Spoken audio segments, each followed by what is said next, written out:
one of the oldest deaf adults in the Bay Area in San Leandro. He's lived here for a long time. He just turned a year ago 100. He celebrated a big birthday, and now we're going to ask him a few questions about his life, growing up, his family, school, activities, all of that together, so that you can all be in touch with what he's done. My name is Steve Longo, and I'm doing an interview with Benny. Enjoy. And the date, and Jack Jason, his son, will do the voice for him. And the date today is May the 17th, 2025. Thank you, Jack.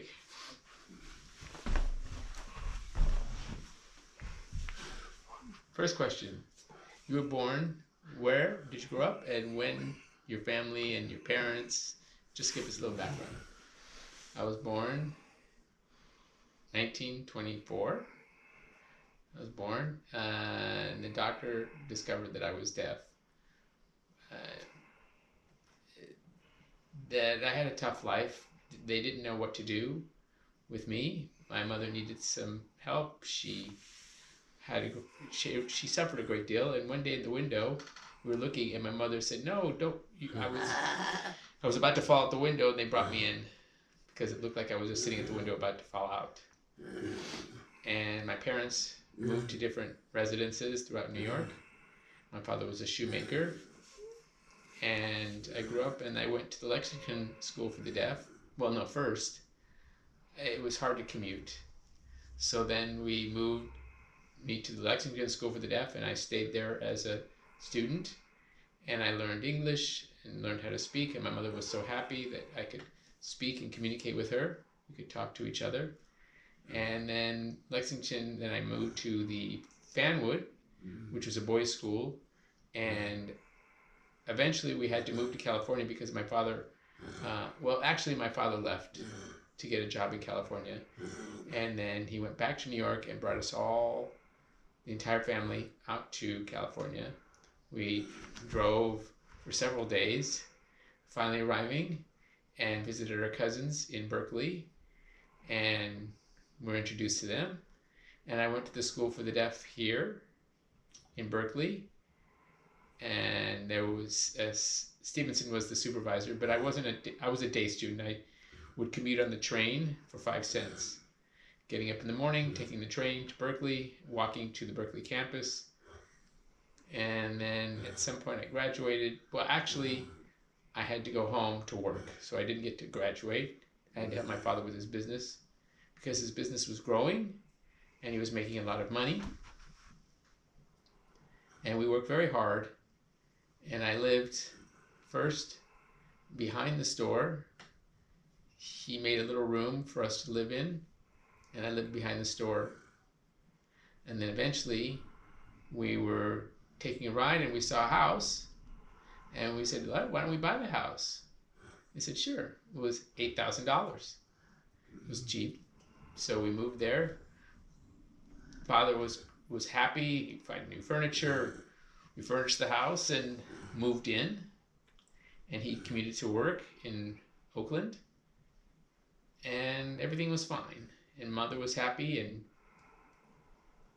then we were looking at the monthly payments for the house, and we thought, well, why don't we just pay off the house in cash? So we paid off the house. $8,000 was paid off, and I told Dad, now you have your own home, and you can be happy, not having to worry about paying monthly payments. And we celebrated their 50th anniversary. We had a big party for them later on, and friends came to the house, and my brother came out, and it was all great. The family, I would go to work with Dad. Dad would leave, and I would work at the shoe repair shop. And one day a woman came and said, "Are you deaf?" I said, "Yeah." And he goes, "Oh, there's a club for the deaf there." And I said, "Really?" So I realized there was a club, and I met lots of people. And in fact, some of the people I knew from school, and I was so happy. And we had lots of friends there. And then I went back east to look for a girl, but couldn't find one. And Lucille Barlow said, there's somebody named Sarah who she'd like you to meet. And so we met. We drove to Seattle to see Sarah, perhaps as a potential girlfriend, and we met all the family members there. And then we lived, and we got married. We got engaged, and we got married, and married at the Jewish Temple in Oakland. And we drove on our honeymoon to New York, and we saw some old friends again in New York. And now I brought my new wife with me, and they were very surprised. And I introduced her to my family and those in New York and everyone there. And we drove all the way throughout the United States to Seattle, and we had our honeymoon. And then we came back home and found a small cake from our wedding, and we had that. And we stayed with my parents for 4 years. But my wife wanted her own house, so we started looking. Well, actually, first, my wife worked in Oakland, and we were at the same time looking for a house. And we checked out this house, and so we put down a deposit of $4,000. We moved in, and we lived here. We bought a new refrigerator, new stove, new bedroom set, everything, and we settled here. And then we found my wife was pregnant a month after we moved in, and we had 2 boys, Jack, and then later Sam, and 2 years after Jack, and they grew up and they lived their lives, and now we've been in this house ever since. How'd you meet your wife? So I knew her from the Berkeley School for the Deaf. My parents and her family grew up from the same country, and we met at the Berkeley School, and we were introduced, and she was with her girlfriends, but there wasn't really any interest on her part there, so she went her way and I went my way. And then a few years later, I went back east, came back, and one friend of ours, Lucille Barlow, said, there's somebody you should meet. And I said, okay, fine. So I sent a letter, we corresponded, and then I visited her home in Seattle, and we met, and we introduced to my mother-in-law, potential future mother-in-law, and with some friends, some deaf friends, 2 or 3 couples who I knew from the Berkeley School, and we all went out together, and then came back home. And then eventually we thought we'd meet again, and we decided we would get married. And my wife took the train to Oakland, and I picked her up. I brought her to my mother and father's house, and we got married at the Jewish Temple Abraham, on August 17th, 1952. And we would all get together with the Deaf Gang, and we got a car, we got our things, we got all the stuff together, and we drove. After the wedding, we honeymooned to all over the country, everywhere we stopped. We would get up in the morning and travel to eventually ending up in New York. And we met my aunt and uncle, went in their house in the Bronx, and my cousins had to leave their bedroom because they gave us the bedroom so we could have our own privacy. And my cousins' sons lived in the living room, and because of course we were on our honeymoon and we deserved the privacy of a honeymoon couple. We stayed there a few days, and then I went to my aunt and uncle in Brooklyn. We stayed there for a few days, and they showed us around New York City, and we met old friends, old deaf friends, and every place we went, we had a great time. We went to the Northeast, to Massachusetts, New York, to the Roosevelt's home, and took my wife there. And then finally we left and drove and stopped in the town. We made several stops, and we met my brother, we visited him, and we drove, and every place we stopped, we would check out history. We were very much into history. We went to Mount Rushmore, and we went to Seattle, Washington, and of course we were tired after this time. And it was a New Year's Day that we arrived there, and then we drove back home and stayed and lived in Oakland for 3 or 4 years, as I said. But like I said, my wife wanted to move out, so we eventually moved out.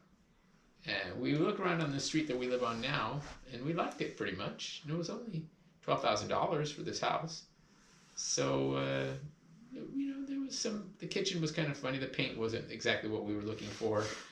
And there were people who lived here, they didn't have enough room, so they moved away to Hayward, and we decided to check out the house. We did our little calculations, and we bought the house. And we moved in, and we borrowed a sofa for my parents, and then we ordered from Bruner's. We bought a stove, and we bought some furniture and some kitchen stuff, and moved in, and we lived. And then eventually, and my wife was working at the spaghetti factory in Oakland, and she would commute back and forth. And then it happened that she got pregnant, and then the baby was born, and they said, no, you shouldn't go to work. You need to let them know. But eventually she did, and there was a strike, and they closed up for a little bit. So she stayed home and raised the kids. And then a deaf woman offered her to work in Sears, and she found a job at Sears. And we knew this woman. I knew her, and she got a job at Sears after the spaghetti factory closed. And I took the baby to my mother's house, and she would babysit, and I worked for my dad while he was there. And then the kids grew up, and they went to school. In fact, the kids, were old enough to walk themselves to school. And then I would work back and forth at the shoe repair shop. We would go camping. We took the kids to the New York World's Fair. Unfortunately, I thought we were going to take the train, but we didn't have any tickets, so we decided to take a bus to New York, and we took the bus we first stopped at my brother's house, and then we went all the way to New York, and my aunt gave us a car, and we stayed there in New York City and checked out the New York World's Fair. We visited our cousins. The World's Fair was 1965, and then we tried to figure out how to get home, so we thought, why not? And we ordered plane tickets, TWA tickets, and we flew all the way back. It was only $60 per person, and we flew home to San Francisco, and we've had a great life after that. And the kids grew up, they went to school, they went off to college, and we would take them to vacations. We would all visit Los Angeles. I would visit them in LA. For many, many years, we would travel together all over the world as the kids grew. And Sam graduated, Jack graduated, and Sam lives here in the Bay Area. And he wanted to move, and eventually said, fine, why don't we, $10,000, he saved money. So Sam was a very good boy with savings. So he found an apartment on 136th Avenue in a house there, and he lived there 4 years, but he didn't like it so much there, so he moved to Castro Valley, and he bought a house there. And then eventually, after 5 years, he bought another house, and it was a much better, bigger house, and he's lived there ever since. Jack lives in Los Angeles, and he works in movies, and he's traveled a great deal with Marlee Matlin. Well, first he went to New York, and he got a phone call, and a woman said, we're looking for an interpreter and for Marlee Matlin. And Jack met with Marlee Matlin, and I saw Jack in Los Angeles after he had been working with her, and then in New York, he interpreted for her, and we got to watch Jack with Marlee when she won the Academy Award, and Jack was interpreting for her, and he's traveled with her for many, many years ever since, and their kids have gone in their own way. Who are the two sons? What are your names? What's their names? So there's Jack is the oldest son. He's the firstborn, and then 2 years later was Sam. And we were thinking of having more children, but because my wife had a cesarean, the doctor didn't recommend that. So they've grown up to be two good boys. And Jack, I remember when Jack would tell us that Sam was crying, he would tell Mom that, because he knew that we were deaf, and he would tell us that he was crying. And eventually the two of them went off to school, and as they grew, my mother would come and see them at the school, and everything was great. They grew up, they graduated from the university in Hayward, both of them, and then Sam graduated, and Sam decided to be an accountant, and Jack went to New York for his master's, and we visited him when he graduated, and I introduced him to our cousins' family there. Jack had never met them, our cousins in New York, and he learned a great deal about our history. And then we went back home, and eventually Jack got work in theater and in television, and as things went, he traveled around with Marlee Matlin, and he introduced us to her, and everything was great for all these years. Now tell us about your life here, San Leandro. You bought your home here? Yes. Where did you buy your home here? Well, so we bought our home here. My father and mother were happy to see that we had bought a nice house. Father always would check out the refrigerator when he would come to visit. He wanted to see whatever we had in there to eat. And they would see their kids, and we would make sure to take care. They would babysit our kids when we had to work, when I went off to work for my father. And as they grew, my father wasn't so interested in working any longer, and he worked, and then eventually I left the shoe repair business and I became a janitor, and then I went to Oakland to work for National Aeromotive, and I worked as a janitor there. Then they complained at some point that I wasn't communicating with them, and Jack stood up for me and used his abilities to teach them about how to use deaf people and how to interpret, and I learned how to become a stock clerk there at National Aeromotive, and they were happy with me there eventually, and I made friends, and I made a friend with Frank Moralia, who used to work at his own restaurant, and then he worked with me at National Aeromotive, and we worked there for a long time together. Eventually it was time for me to retire. I'd had enough work when I was 65, and they gave me a lovely watch and great luncheon, and everything was great. We had a great party, and my wife and I, we flew to Turkey, and we met a woman who, and cousins that we'd never met. Actually, this woman helped us with the tour.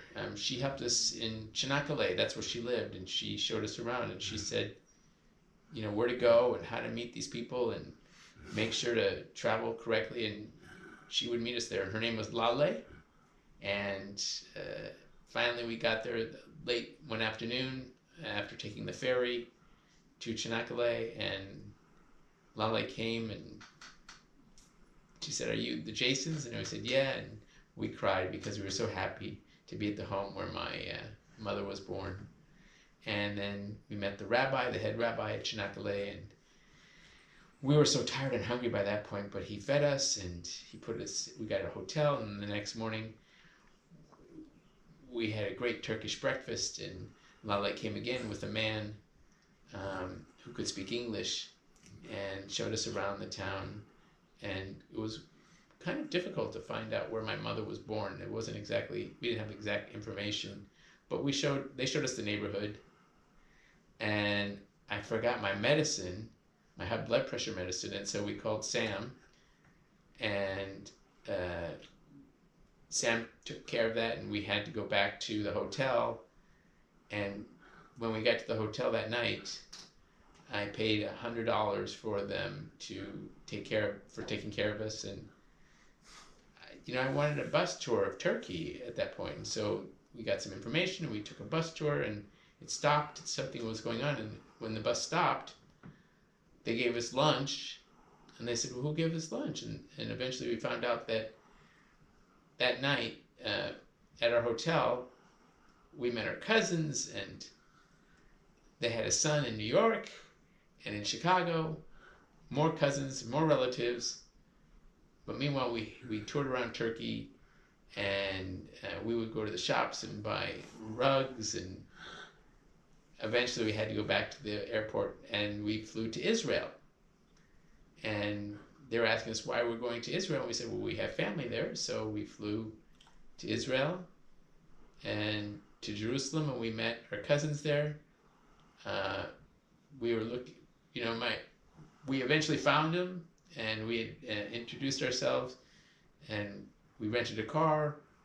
We stayed at their home, and we met some deaf people in Israel at the Helen Keller Institute for the Blind, and it was great. And we drove around to Israel, and we met our cousins.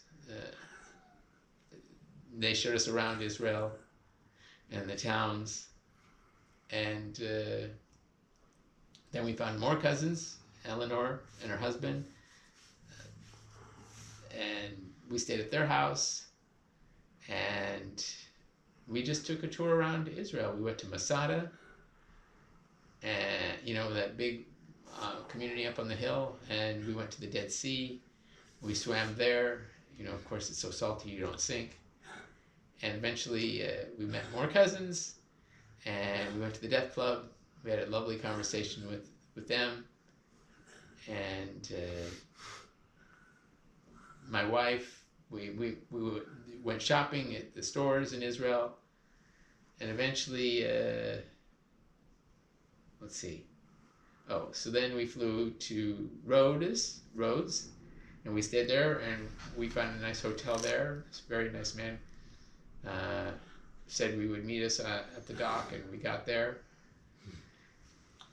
and we met the people who ran the Jewish temple there and all the wonderful stores there. We went up, visited friends, and stayed with them, and then finally came back, and then we flew to Athens to see more cousins.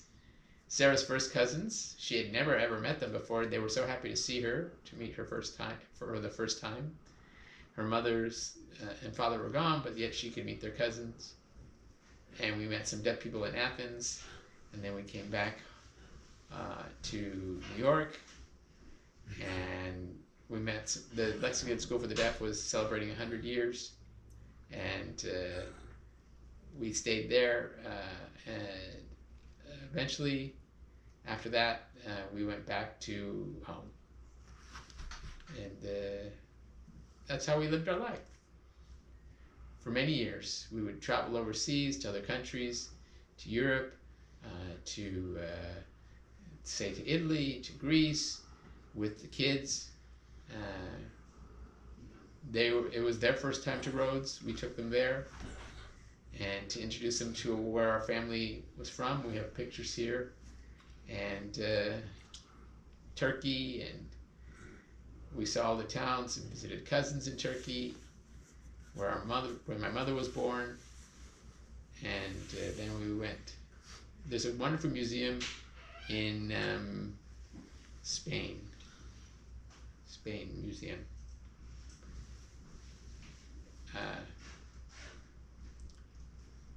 We took a bus to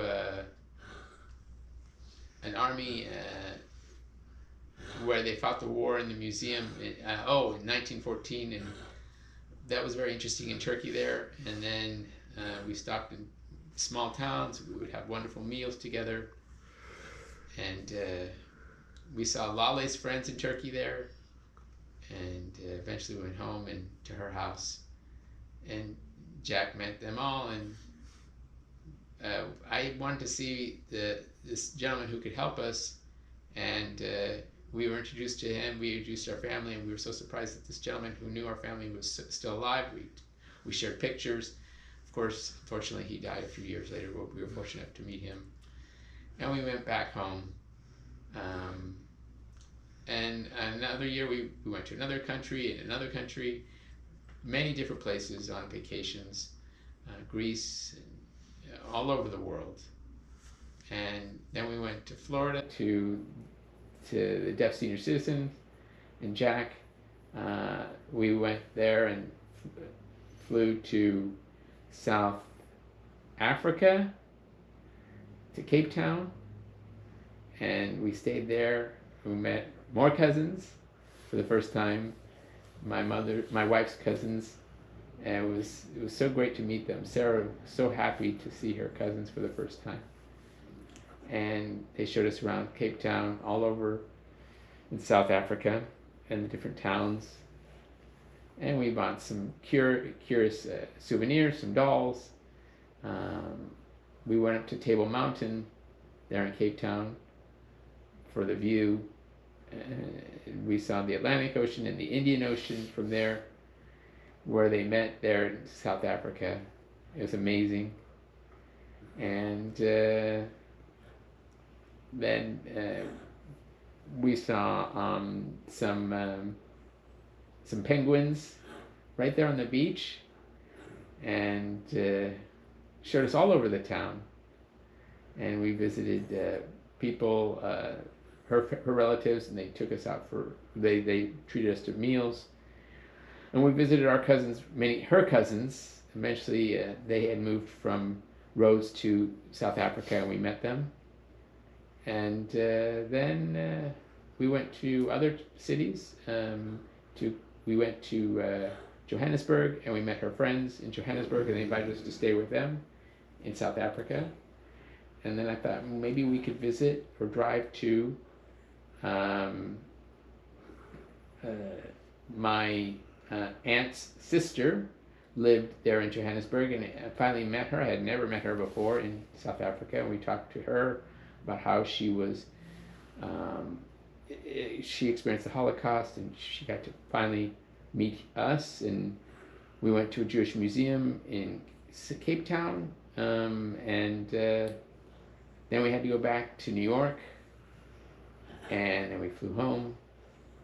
And that was one of the wonderful vacation. Everything has been wonderful. All the wonderful times, the wonderful trips we had, for example, in South Africa. And for many years, Jack continued to work.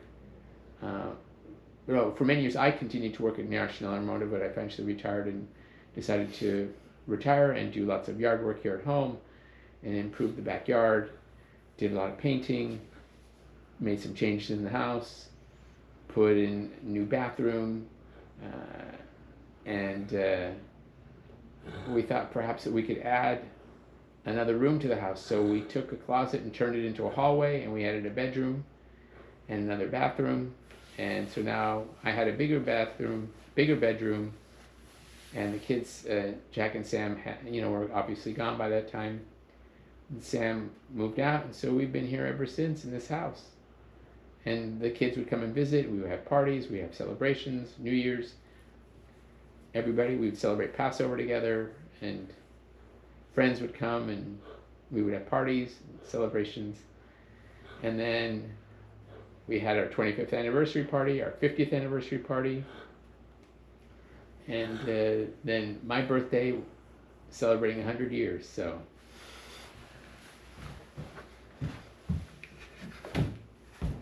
you see, his story is wonderful. All these years, his life, his Bay Area experiences, New York experiences, his various travels, his two sons who've grown up, and he's seen a lot. Traveling all over the world, seeing how the world has changed, how America has changed, the Bay Area has changed, and what he's seen and all the changes here to today, what he's seen.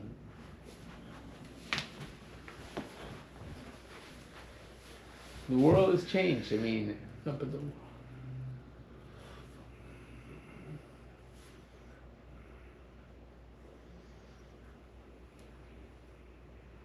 San Leandro has changed. It's changed considerably. The buildings have been replaced with new modern buildings. Where my father's shoe repair shop was, we had to move, and we moved to another place in downtown San Leandro. And then when my father died, it wasn't something I could take care of, so I decided to sell the business. And I worked in, a furniture factory, but I didn't want to work there any longer. So then I worked at National Automotive, and they laid me off for incorrectly, because they said I was deaf, and so my son spoke to the supervisor to help me, and eventually I worked in the stock department, and I learned how to do that, and we used an interpreter to help me out and to teach me how to do whatever it is I needed to do there. And I got to learn and do the stocking myself, and my boss was very good to me. He loved that I was able to learn very quickly, and I could speak a little bit, and so I eventually retired, and they took us out to a lovely meal, and we went, and everyone was good there. Was your brother hearing? My brother and I were very, very different. My brother,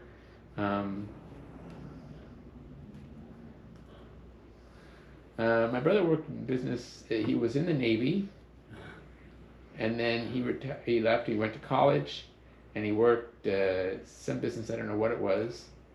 It didn't. And they came. Your brother sign? Did your brother sign? A little bit alphabet. Mother signed. Mother didn't sign. Mother spoke English. She spoke English. What did mother speak? What else?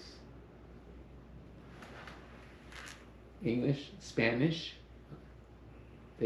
Some Spanish, some English. We would say water, egg, agua, some things, but they didn't sign. Your wife's mother, father sign? No?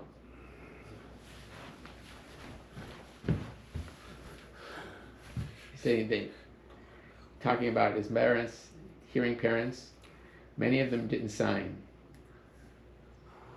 That was very, very common. Some signed, they were lucky to communicate, but some didn't. Now, if you have kids, they call them codas. It means children of deaf adults. And it has two coda sons, who could sign. Jack actually works as an interpreter, and Sam works accounting, right? Yep, in finance. So, wonderful people. And now he's seen all these things, and his friends in the 70s, the 80s, the 90s, and the aughts, and all his friends have slowly passed away. Many of them passed away, and he feels like his circle of friends, he's probably one of the few of them left. How does he feel now?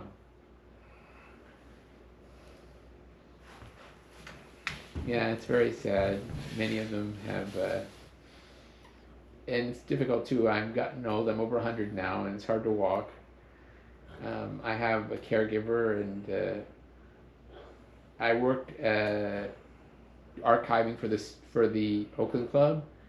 I would help archive pictures, and then I went to the San Leandro Club and helped them as treasurer. I went to Hayward, San Leandro, and the Fremont School too. You worked. Oh, when I worked at the Fremont School, I volunteered at the museum there, helping to archive for 5 years. I would go there, and one day I got very dizzy and I couldn't drive, and they came and helped me. Sam came to bring me home, and it's because I have like trouble with my inner ears. And then eventually I became fine, and I think when I was a little boy, we got a new telephone, and Grandma would talk on the phone, and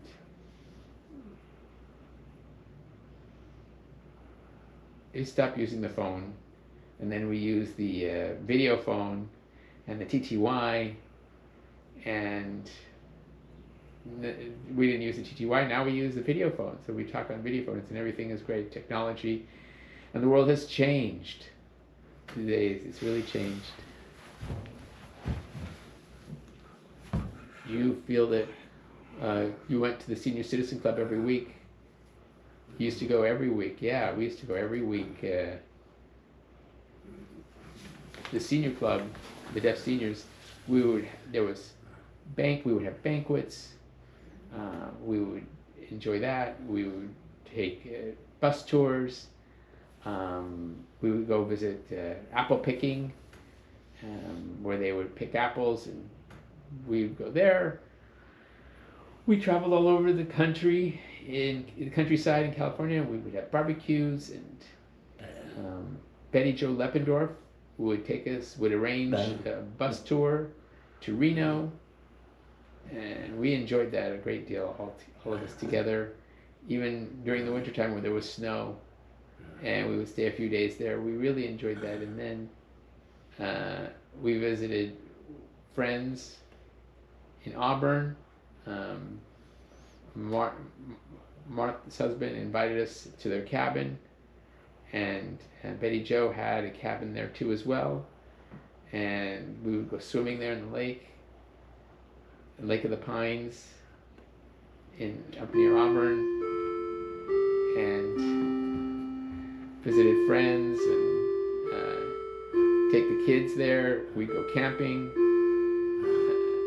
where there was a lot of history and museums there, and visited the caves, and on Highway 49 it was just amazing what we would see there. Camping, and Bernie Falls, we would go camping there as too, and friends would invite us there with us, and we had a wonderful time. Traveled throughout to the redwoods forests, and there was a tree there that you could drive through, and we'd go to Yosemite. I mean, we went everywhere. We traveled everywhere we could in California. So now we're getting close to the end. So one question is, what's your top lifetime 5 favorite memories? What's your favorite memories? Friends, parties at our home, when we added to our house and we celebrated that throughout the party. We always had a good time there. Birthday parties. It's all about friends and our house. So many experiences and memories over the years. And death parties. We just enjoyed all this. Every one of us had our own parties, and those are the best memories. But eventually they all passed away, and some friends, eventually my wife passed away, and then a woman would come, and I had a caregiver, a black woman. She would come in. She's been with me for 5 years. She's been very, very good to help me and my son. She's been taking care of me and watching me. She's been very good and she's learned sign language as well. Her brother is deaf in Africa, and I've been teaching her signs, and life has been good. She's been taking care of me. She bathes me. She takes care of everything.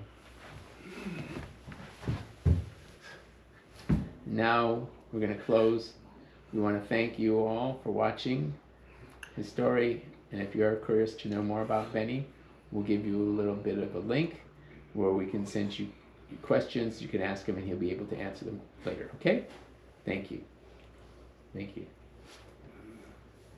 Benny, Jason, 101 years old. He's been there and telling us his wonderful experiences. Thank you. Thank you so much. Thank you, Jack.